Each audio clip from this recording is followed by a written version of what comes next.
The 7 roles Arnold Schwarzenegger wishes he never accepted. Fame has a strange gravity. It pulls you toward every light, every opportunity, until the weight of choice becomes its own enemy. For Arnold Schwarzenegger, that gravity built an empire. From the iron temples of bodybuilding to the soundstages of Hollywood, his story was the American myth in motion, ambition with an accent, muscle turned into metaphor. But even legends misstep. In the glare of his greatest triumphs, The Terminator, Predator, Total Recall, there were roles that haunted him. Characters he took for the wrong reasons. Vanity, pressure, loyalty, or a misguided belief that any film could be conquered by charisma alone. Some were commercial failures, others simply broke the rhythm of who he was. Together they chart the quiet side of fame, where the wrong choice doesn't ruin a career, but stains it. Because for every line that made history, there was another he'd rather forget. Roles that blurred his legacy, clashed with his instincts, or trapped him inside versions of himself he no longer recognized. These are the 7 roles Arnold Schwarzenegger wishes he never accepted, and what each one reveals about the cost of greatness. My name is Kalidor. I befriended your sister, remember? I'm a friend of yours too. Red Sonja, the hero who wasn't meant to be there. Arnold was at the height of his sword and sandals fame when Red Sonja arrived. Marketed as a spiritual successor to Conan the Barbarian, it promised the same grit, the same glory. But Arnold's role was little more than a cameo stretched into a lead.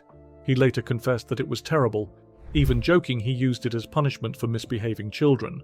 The irony, he didn't even want the spotlight. The studio did. When Red Sonja began production in 1984, the studio saw a chance to extend the Conan legacy. But instead of giving audiences another adventure with their favorite barbarian, they handed the sword to a new heroine, Brigitte Nielsen, and asked Arnold to play her mentor, Lord Kalidor. Fans were confused. Posters featured him front and center, yet he barely appeared in half the film. Behind the scenes, Arnold sensed the problem early. The script lacked focus, the tone slipped between myth and parody, and the production felt rushed. He later laughed that watching the film was punishment for his kids, saying, "It's the only movie I show my kids when they've done something wrong." Critics called it dull and joyless. Even Arnold admitted it missed every note. The film underperformed and quickly disappeared, but for him it lingered. It was a lesson about creative control, about how even a legend can lose direction when the story isn't his to tell. Years later, reflecting on his early misfires, he said, "You learn more from your bombs than your hits." Red Sonja wasn't his worst performance, it was simply the wrong stage. The sword was sharp, but the story was hollow. And for Arnold Schwarzenegger, that was the one battle he wished he'd never fought. Like it down there. Let me be the judge of that. I am tired of the same old phrases. Hercules in New York, the myth that lost its accent.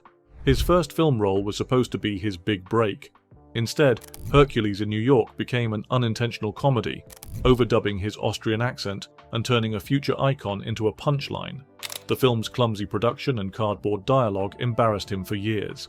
Yet beneath the awkwardness lay something important: the hunger to belong, no matter how absurd the stage.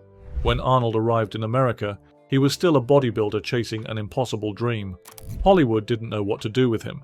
His accent was heavy, his acting raw, but his ambition relentless. A small production company saw novelty where others saw risk, a real-life Hercules walking the streets of Manhattan. The result was chaos, a mismatched script, crude effects, and a lead whose dialogue was replaced by another voice. Arnold laughed later, saying, "When I saw the final cut, I thought it was a comedy, but it wasn't supposed to be." The embarrassment lingered. For a man who built his life on discipline, losing control of his first performance was painful. But Hercules in New York also became his first real classroom. He studied its failure like a blueprint, learning how easily image collapses without authenticity. In his own words, years later, every disaster is training for the next victory. It was the start of a pattern, a career built on resilience. Each mistake became momentum. The world might have laughed at the rookie Hercules, but that laughter fueled a legend. Before Arnold could become a god on screen, he had to endure the humiliation of pretending to be one. My passion, thoughts for my pride alone. Ooh. Talk about your cold shoulder. Batman and Robin, the villain who froze a franchise. Arnold's Mr. Freeze was a marketing dream, a blockbuster villain, ice puns, neon armor, but the result was cinematic infamy. Critics called it a toy commercial, and even Arnold admitted regret. saying he'd been seduced by the scale. His performance became a cautionary tale, proof that even the strongest star can get lost in spectacle. By the mid-90s, Batman Forever had revitalized the franchise, and Warner Brothers wanted to go bigger. Joel Schumacher promised a spectacle beyond anything the series had attempted. Arnold was the crown jewel, the world's top action star, in a role designed to sell both tickets and toys. The set shimmered under blinding lights, dialogue was rewritten for catchphrases, and creative meetings revolved around merchandising. Arnold later confessed, "I was paid well, but the soul froze with the suit." The movie's release in 1997 was a disaster.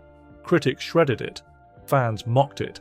The Batman brand imploded overnight, forcing the studio into retreat.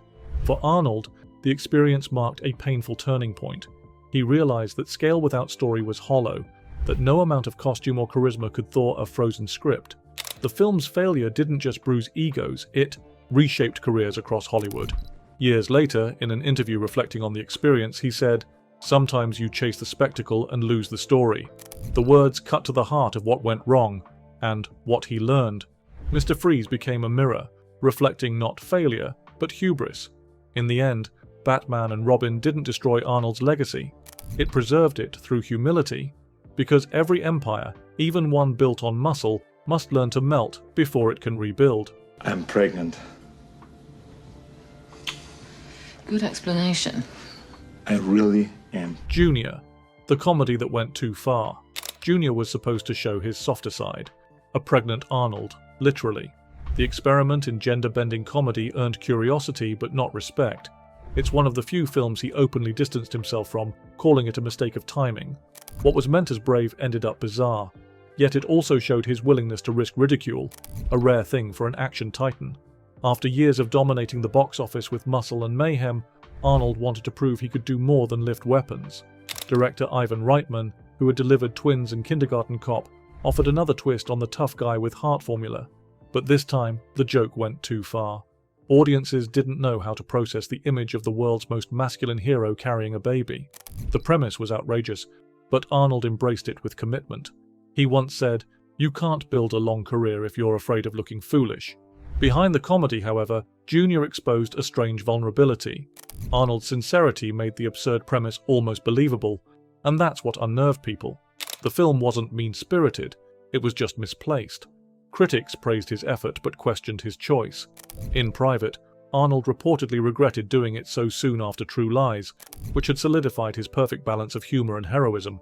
Years later, reflecting on the misfire, he admitted, "It wasn't the wrong idea, just the wrong moment." That clarity defined his humility. Junior wasn't a failure of courage, it was a reminder that even bravery needs context. For Arnold, the movie proved that evolution comes with risk, and sometimes even icons need to fall on purpose to find where they stand. You're an honest cop. You didn't take money. You had to testify against them even after they threatened your family. End of Days, the apocalypse that ended his era. At the close of the 90s, End of Days tried to reframe Arnold as a tormented savior in a supernatural war. The tone was darker, the stakes biblical. But critics and audiences were divided, calling it muddled and joyless. Arnold later admitted it missed the mark. The film revealed his struggle to evolve with Hollywood's changing appetite, when muscle alone no longer sold the myth. In the wake of CGI blockbusters and new generation heroes like The Matrix's Neo, Arnold faced a shifting cinematic landscape. End of Days positioned him as an everyman detective facing literal evil, a fallen hero haunted by loss. It was his attempt to bridge old-school muscle with late 90s metaphysics. Yet, under all the smoke and brimstone, something felt off. The script wrestled between spiritual thriller and action spectacle. He later confessed, "I loved the idea, but the execution was all over the place." Production troubles deepened the chaos. Rewrites, tone clashes, and visual effects that couldn't match the ambition. For Arnold, who thrived on discipline and order, the disarray was draining. The film's release, overshadowed by millennial fears and critical fatigue, confirmed what he already suspected: audiences had changed. Still, End of Days carried a strange dignity. His performance, bruised and weary, hinted at self-awareness. Years later, reflecting on the end of his 90s era, he said, "It was a sign that the world was moving faster than I was."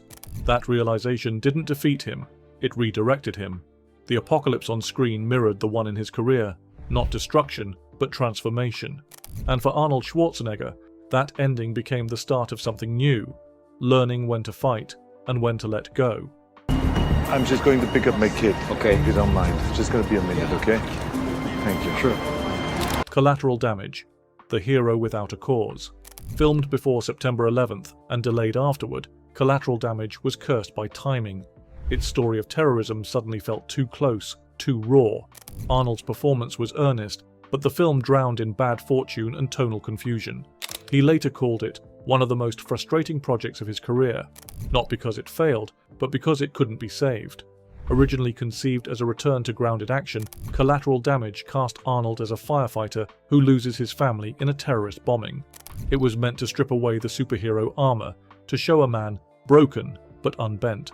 Filming wrapped in mid-2001, and then history changed. The September attacks turned fiction into trauma. The movie's explosions and revenge plot suddenly looked insensitive, even cruel. Warner Brothers shelved the film for months, re-editing to soften its message. Arnold later said, "Sometimes reality changes your story, and there's nothing you can do." When it finally released, audiences weren't ready. Critics dismissed it as tone-deaf. Others praised its sincerity, but questioned its timing. Arnold had given one of his most restrained performances, yet the cultural moment left no space for it to breathe. What was meant as catharsis became discomfort. Behind the scenes, Arnold reportedly fought to preserve the film's integrity, refusing reshoots that would trivialize grief. Years later, reflecting on the ordeal, he said, "It wasn't about the box office, it was about bad luck." Collateral Damage reminded him that even the strongest will can't fight circumstance. The tragedy wasn't the film's failure, it was the silence around it.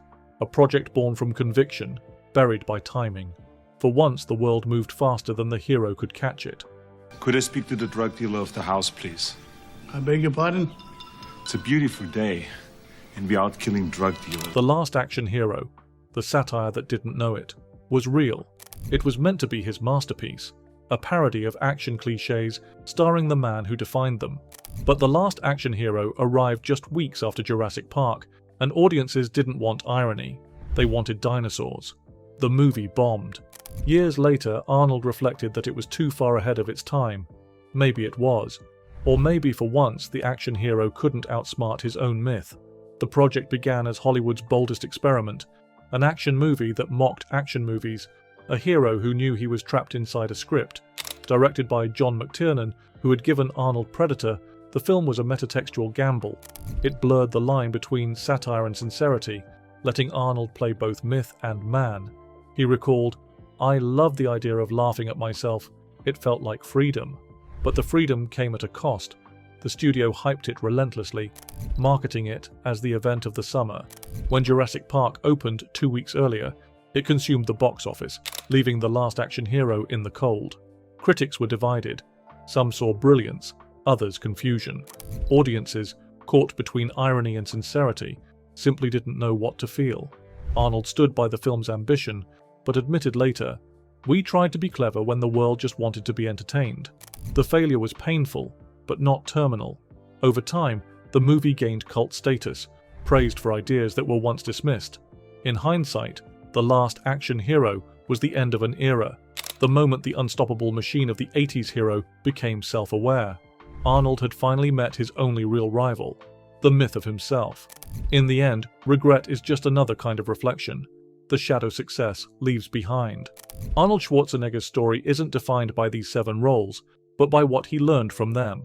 Each misfire revealed something muscles could never show: humility, vulnerability, perspective. Fame rewards confidence, but legacy belongs to those who can admit when they were wrong.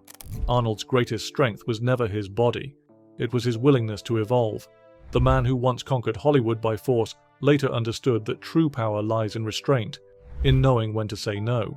Every icon has a list of regrets. Few have the courage to face them. And that's why his story endures, because even the strongest hero is still human. Share your thoughts in the comments and subscribe for more untold stories from the world behind the screen.